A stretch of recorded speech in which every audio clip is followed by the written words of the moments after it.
Timothy Ray Brown was the first person to be cured of HIV. Let's talk about how his doctors did it. Mr. Brown had HIV, but also leukemia, and his doctor treated his leukemia with a bone marrow transplant. But what was really clever was that the bone marrow donor that the doctor chose was CCR5 negative. HIV infects T cells and eventually makes more virus. But if we look at this first step here, the door that HIV needs on our cells to get in is CCR5. And so without CCR5, HIV cannot enter our T cells and thus no infection.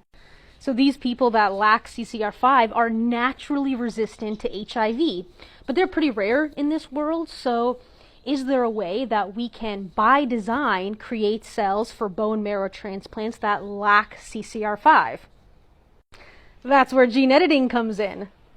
There is at least 5 ongoing clinical trials that test whether gene editing can be used to break CCR5 and develop an HIV treatment.